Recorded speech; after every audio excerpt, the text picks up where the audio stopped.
जय यीशु। पुनः मैं आप लोगों का प्रभु यीशु मसीह के नाम से मैं स्वागत करता हूँ। आज हम लोग पाठ सुनेंगे प्रेरित चरित्र अध्याय 22 पद संख्या 1 से लेकर 21 तक।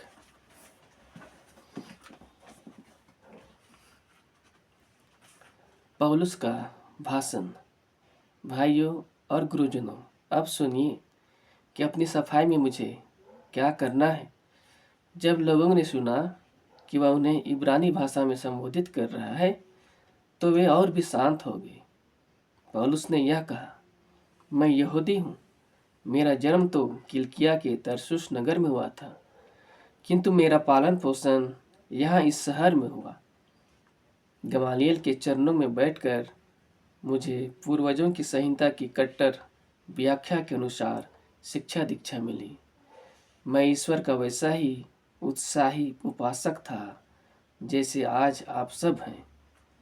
मैंने इस पंथ को समाप्त करने के लिए इस पर घोर अत्याचार किया और इसके स्त्री पुरुषों को बांध बांध कर बंदीगृह में डाल दिया। प्रधान याजक तथा समस्त महासभा मेरी इस बात के साक्षी हैं। उन्हीं से पत्र लेकर मैं दमिश्क के भाइयों के पास जा रहा था, जिसे वहाँ के लोगों को भी बांध कर यरूशलेम ले आऊं और दंड दिलाऊं। जब मैं यात्रा करते करते दमिश्क के पास पहुंचा तो दोपहर के लगभग एकाएक आकाश से एक प्रचंड ज्योति मेरे चारों ओर चमक उठी। मैं भूमि पर गिर पड़ा और मुझे एक वाणी यह कहते हुए सुनाई दी, शाऊल शाऊल, तुम मुझ पर अत्याचार क्यों करते हो? मैंने उत्तर दिया, प्रभु आप कौन हैं? उन्होंने मुझसे कहा, मैं ईसा नाजरी हूँ जिस पर तुम अत्याचार करते हो। मेरे साथियों ने ज्योति तो देखी, किंतु मुझसे बात करने वाले की आवाज़ नहीं सुनी। मैंने कहा, प्रभु मुझे क्या करना चाहिए? प्रभु ने उत्तर दिया, उठो और दमिश्क जाओ। तुम्हें जो कुछ करना है वह सब तुम्हें वहाँ बताया जाएगा। उस ज्योति के तेज के कारण मैं देखने में असमर्थ हो गया था, इसलिए मेरे साथी मुझे पकड़कर ले चले और इस प्रकार मैं दमिश्क पहुंचा। वह अनानिस नामक सज्जन मुझसे मिलने आए। वे संहिता पर चलने वाले भक्त और वहाँ रहने वाले यहूदियों में प्रतिष्ठित थे। उन्होंने मेरे पास खड़ा होकर कहा, भाई शाऊल, दृष्टि प्राप्त कीजिए। उसी क्षण मेरी आंखों की ज्योति लौट आई और मैंने उन्हें देखा। तब उन्होंने कहा, हमारे पूर्वजों के ईश्वर ने आप लोगों को आपको इसलिए चुना कि आप उसकी इच्छा जानकर धर्मात्मा के दर्शन करें और उनके मुख की वाणी सुने, क्योंकि आपको ईश्वर की ओर से सब मनुष्यों के सामने उन सब बातों का साक्ष्य देना है जिन्हें आपने देखा और सुना है। अब आप देर क्यों करें? उठकर बपतिस्मा ग्रहण करें और उनके नाम की दुहाई देकर अपने पापों से मुक्त हो जाएं। यरूशलेम लौटने के बाद मैं किसी दिन मंदिर में प्रार्थना कर रहा था कि आत्मा से आविष्ट हो गया। मैंने प्रभु को देखा और वह मुझसे यह कह रहे थे, जल्दी करो, तुम यरूशलेम से शीघ्र ही चले जाओ, क्योंकि वे मेरे विषय में तुम्हारा साक्ष्य स्वीकार नहीं करेंगे। मैंने कहा, प्रभु वे जानते हैं कि मैं आप में विश्वास करने वालों को गिरफ्तार करता था, हर सभागृह में उन्हें कोड़े लगवाता था, और जब आपके शहीद स्तेफनुस का रक्त बहाया जा रहा था तो मैं उसका समर्थन करता हुआ वहाँ खड़ा था। जो लोग उनका वध कर रहे थे, मैं उनके वस्त्रों की रखवाली कर रहा था। इस पर प्रभु ने मुझसे कहा, जाओ, मैं तुम्हें गैर यहूदियों के पास दूर दूर भेजूंगा। यह प्रभु की वाणी है। ईश्वर को धन्यवाद। ख्रिस्त में मेरे प्यारे माता पिताओं, भाई बहनों या छोटे बच्चों, पुनः मैं प्रभु यीशु मसीह के नाम से आप लोगों का स्वागत करता हूँ। और इन पाठ के द्वारा प्रभु हमें आज बताना चाहते हैं पिछले भाग में हम लोगों ने सुना था कि पौलुस की गिरफ्तारी हुई थी। लोग उसे मारने के लिए दौड़ रहे थे, लेकिन सैनिकों ने उन्हें बचा लिया। और जब सैनिकों के अधिकारियों के द्वारा उन्हें बोलने के लिए अनुमति मिला, तो वह अपने भाषण में उन लोगों को संबोधित करता है। और वह कहता है, वह जो संबोधित कर रहा था, वह कहता है कि इब्रानी भाषा में संबोधित कर रहा था। तो वे बहुत ही शांत तरीक़ा से उनकी बातों को सुनने लगे। पौलुस ने कहा, मैं यहूदी हूँ, मेरा जन्म तो किलिकिया के तरसुस नगर में हुआ था, किंतु मेरा लालन पालन यहाँ की शहर में हुआ। गमालिएल के चरणों में बैठकर मुझे पूर्वजों की संहिता की कट्टर व्याख्या के अनुसार शिक्षा दीक्षा मिली थी। मैं ईश्वर का वैसा ही उत्साही उपासक था जैसे आप लोग आज हैं। अर्थात वह अपने धर्म के अनुसार बहुत ही कट्टर था। अपने धर्म का वह ईमानदारी पूर्वक पालन करता था, लेकिन वह दूसरे धर्मों के प्रति अर्थात यीशु मसीह के अनुयायी के प्रति उनके मन में घोर निंदा करता था, उनके प्रति जलन करता था, उनके प्रति बहुत ही मन में गुस्सा होता था। इस कारण जब प्रभु यीशु मसीह के साथ उनका सामना होता है तो उसी के बारे में वह लोगों को बताता है कि मैं किस प्रकार प्रभु में मैं आया। और वह उन सबको संबोधित करते हुए कहता है, जब मैं यात्रा करते करते दमिश्क के पास पहुंचा, अर्थात वह जब दमिश्क जा रहा था, अपने भाइयों के पास जा रहा था, इस बात के साक्षी उन्होंने पत्र लेकर कहा कि मैं दमिश्क के भाइयों के पास जा रहा था, जिसे वहाँ के लोगों को भी बांध कर यरूशलेम ले आऊँ और दंड दिलाऊँ। अर्थात वहाँ भी जाके वह लोगों को बांधता, मारता, पीटता और दंड देता। लेकिन जब वह यात्रा करते करते दमिश्क के रास्ते जा रहा था तो एकाएक दिन में उसके चारों ओर एक ज्योति चमक उठती है और वह भूमि पर गिर पड़ता है और उसे एक वाणी सुनाई पड़ती है, साउल साउल, तुम मुझ पर अत्याचार क्यों करते हो? तब वह कहता है, प्रभु आप कौन हैं? तब उसे आवाज़ सुनाई देती है, उन्होंने मुझसे कहा, मैं ईसा नाजरी हूँ जिस पर तुम अत्याचार करते हो। तुम मेरे लोगों को मारते हो। मेरे साथियों ने ज्योति तो देखी, लेकिन वह आवाज़ नहीं सुनी। मैंने कहा, प्रभु मुझे क्या करना चाहिए? प्रभु ने उत्तर दे, उठो और दमिश्क जाओ, तुम्हें जो कुछ करना है वह सब तुम्हें वह बताया जाएगा। उस ज्योति के तेज के कारण वह देखने में असमर्थ हो गया, अर्थात वह अंधा हो गया। तब उसे एक साथी उसे पकड़कर ले जाता है।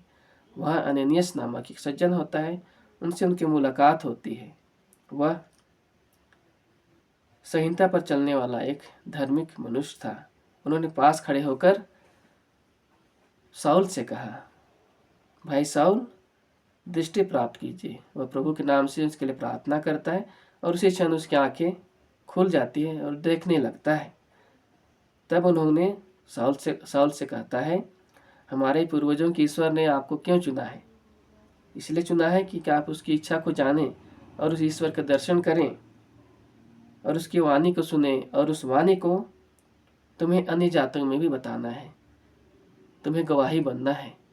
इसीलिए उन्होंने शाऊल को चुना, क्योंकि पहले वह सभी ख्रिस्तियों पर अर्थात मसीही विश्वासियों पर घोर अत्याचार करता था, उन लोगों को मारता था, पीटता था, दंड देता था।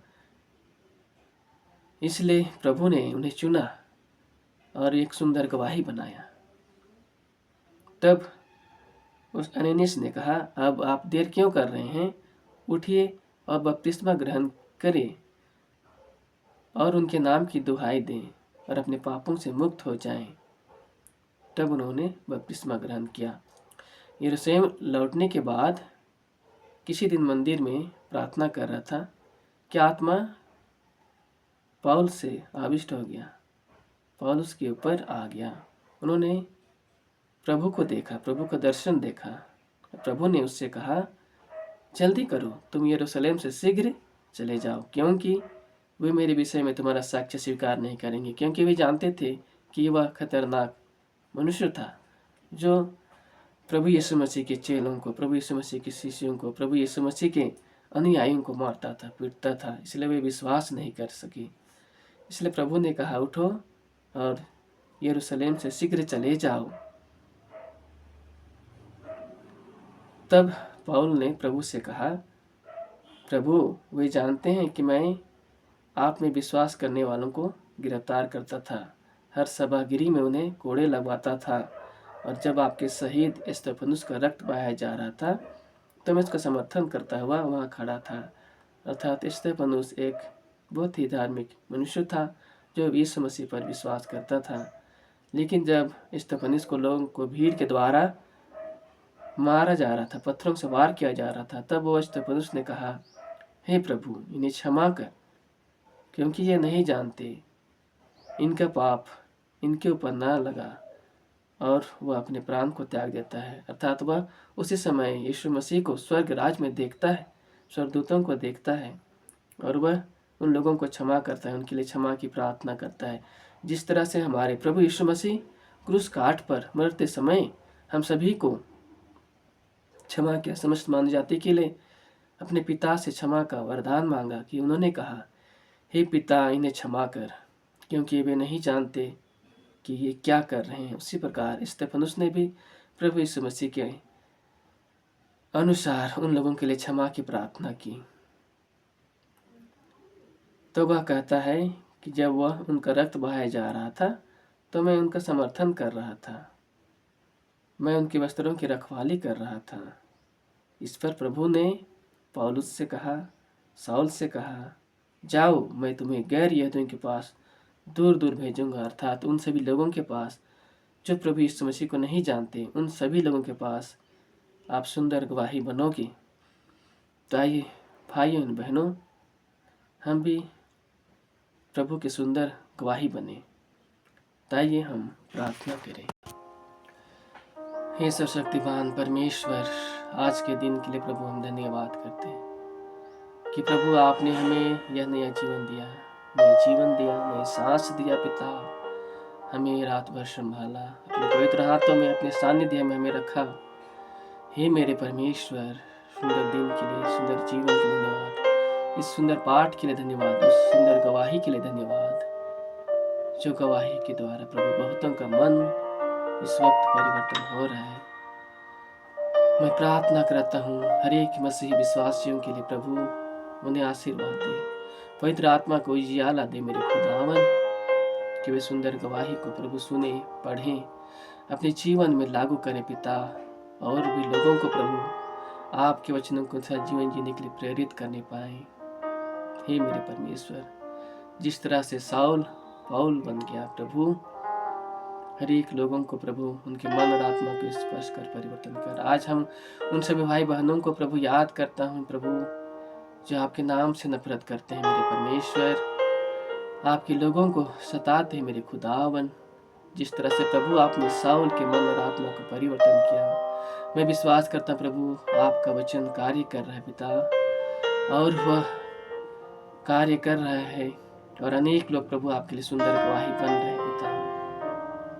मैं अपने भारत देश के लिए भी प्रार्थना करता हूँ मेरे परमेश्वर, मेरे भारत देश में भी प्रभु आपकी महिमा सदा सदा होती रहे। जो भी लोग प्रभु आपके वचन को नहीं जानते मेरे खुदावन, आपकी कृपा, आपकी दया से, आपके दासों के द्वारा, लोगों के द्वारा प्रभु आपके वचन को लोग जानने पाए। जो भी लोग प्रभु आपके वचन से नफरत करते हैं पिता, उनके मन और आत्मा को स्पर्श कर उन्हें सद्बुद्धि ज्ञान से भर दे। जिस तरह से आपने साउल के मन को परिवर्तन किया और वो एक सुंदर गवाही बना, और उनके द्वारा इतने सुंदर पत्र के द्वारा हम सभी को दिया गया मेरे खुदावन। इस कृपा के लिए हम धन्यवाद करते हुए पिता हर एक अविश्वासियों के लिए प्रार्थना करते हैं प्रभु, जो आप पर विश्वास नहीं करते, सच्चे परमेश्वर पर, सच्चे खुदावन पर विश्वास नहीं करते। आपकी कृपा पवित्र आत्मा को उजाला उन्हें भी मिले, ताकि वे भी प्रभु सच्चे खुदावन को पहचान सके, जान सके, और आप पर विश्वास कर सके। उन सभी के परिवारों के ऊपर प्रभु आपकी कृपा बनी रही। यह प्रार्थना में प्रभु यीशु मसीह आपके पवित्र नाम पर मैं मांगता हूँ, आमीन। प्रभु यीशु मसीह आप लोगों का आशीर्वाद दे। इन वचनों को, इस पाठ को सुनने के लिए धन्यवाद। यह पाठ प्रभु का वचन है। हम जो कुछ भी सुनते हैं, जिनके द्वारा भी सुनते हैं, वह सभी प्रभु का वचन है। उन वचनों के प्रति हमें सम्मान रखना चाहिए। वो कहीं से भी मिले, किन्हीं के द्वारा भी मिले, वह वचन प्रभु का है। उन वचनों के प्रति हमारे मन में प्रेम भाव रहना चाहिए।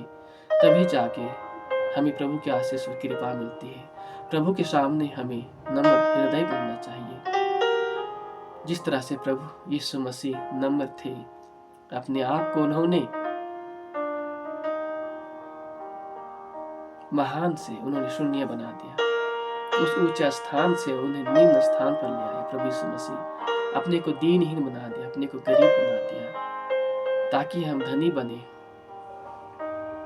उन्होंने अपने को बीमार बना दिया, अपने शरीर पर दुख और कष्ट सहा ताकि हम सुस्वस्थ होने पाए। उनके शरीर पर इतना घाव हुआ ताकि हमारे घाव भर जाए, हम चंगे हो जाएं।